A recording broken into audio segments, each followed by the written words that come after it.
N'oublie pas de t'abonner à la chaîne YouTube Togovi News.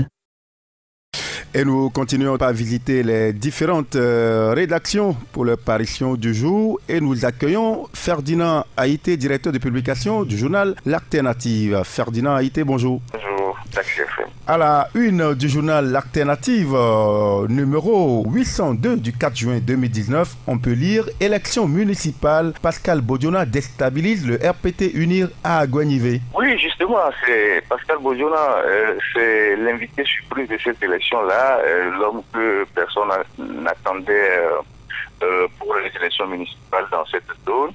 Et depuis qu'il a la candidature, c'est le pas de combat au sein du RPT Unir parce que vous savez que pendant longtemps, le RPT Unir a mis en place une stratégie qui consiste à faire de la zone de Aguanivé son fief pour contrebalancer la perte de la ville de Lomé, la ville authentique de Lomé. Donc le système a voulu faire d'Aguanivé son fief.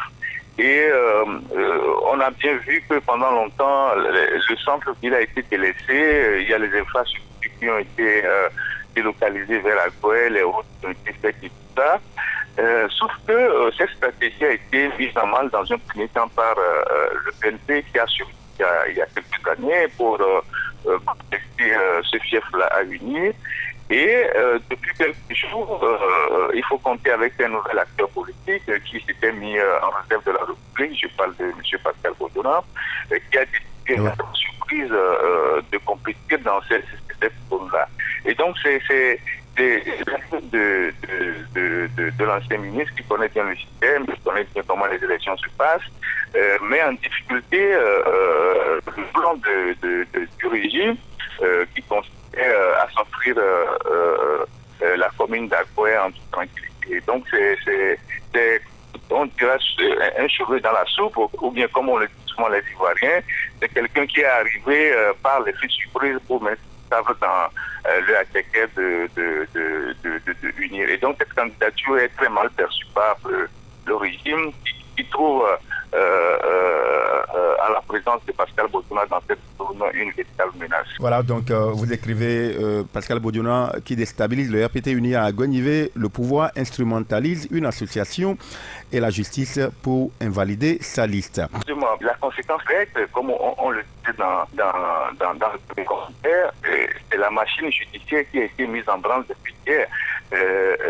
Et ça conforte les arguments qu'on a avancés tout à l'heure. Et donc depuis hier, les choses se sont accélérées contre Pascal Bodiona. Il y a une plainte qui a été transmise à son domicile par un huissier, une plainte dans laquelle il y a une association avec un homme qui réside en France, qui a usurpé la dénomination de leur association pour sa liste électorale, ce qui est une aberration parce qu'en réalité, on ne peut pas opposer un simple slogan d'une liste électorale à la dénomination d'une association, encore que les deux ne sont pas les mêmes. Et donc, il reçoit cette plainte-là autour de 13h45, et puis on le dit de comparaître à 14h30, c'est-à-dire qu'il n'a que 40 minutes ou 45 minutes pour s'organiser et aller au tribunal. Alors, pendant que ces avocats étaient sur le dossier, vers 18h, patatras, la Cour suprême envoie un coursier pour dire oui, il faut nous déposer un mémoire ce matin au plus tard à 8h à la Cour suprême sur le même dossier. Alors, on voit bien que dans cette affaire-là, on a instrumentalisé une association avec pour objectif de semer la confusion et d'invalider la liste de Pascal Bodiona. En même temps, on a mis à cette tous la justice.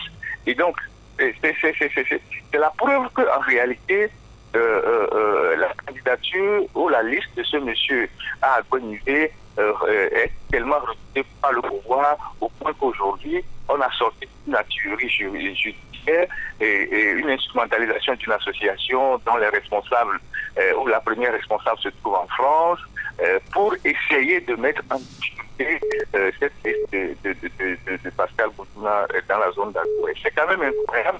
Et puis ce qui est scandaleux, c'est que dans la plainte déposée, les plaignants, le dossier que les plaignants ont déposé au tribunal, on trouve curieusement que ces plaignants-là ont annexé à ce dossier la liste de Pascal Boutouna, la liste que Pascal Boutouna a déposée à la CENI.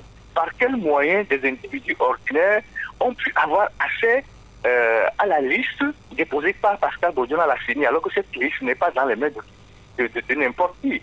Donc, soit c'est la CENI qui a remis cette liste aux plaignants, soit c'est le ministère de l'administration territoriale, soit c'est la CELI, soit c'est la Cour suprême. Donc, alors que tous ces gens ont prêté serment pour garder la confidentialité des dossiers qu'ils traitent à la CENI. Donc, on voit bien que derrière cette plainte qui n'est pas à nous, Abonnez-vous à on la Govinews. mèche de l'État ou du gouvernement qui est en train de jouer au gangstérisme, comme on le sait toujours, pour écarter quelqu'un compétir aux élections municipales. Voilà donc cet article à lire donc à la une donc du journal L'Alternative. Et puis vous écrivez également NCA Togo, licenciement abusif, le Sembac va fermer les banques. Oui, il y a une situation de tension actuellement entre le Sembac et les responsables de NCA qui sont accusés de faire des licenciements abusifs ou de semer le bordel dans ce groupe d'assurance. Alors, le Sembank qui regroupe tous les employés des banques qui veillent sur les intérêts de ces gens-là est monté au créneau depuis la fin de la semaine pour demander expressément à ce que ces deux messieurs soient relevés de leurs fonctions. D'abord parce qu'ils n'ont pas de permis de travail au Togo, et puis ensuite, ils se livrent à toutes les dérives. Et au cas où le gouvernement ne réagirait pas dans la semaine, le Sembank va appeler ses adhérents à faire un débrayage pour paralyser le fonctionnement normal des banques. Donc ce matin, nous sommes revenus sur cette action entre le Sembank et le gouvernement. Voilà, merci Ferdinand Aïté. Merci infiniment. Bonne journée à vous. Bonne journée aussi, et à plus tard. Merci d'avoir regardé la vidéo, abonne-toi et partage la vidéo sur les réseaux sociaux, Facebook et WhatsApp.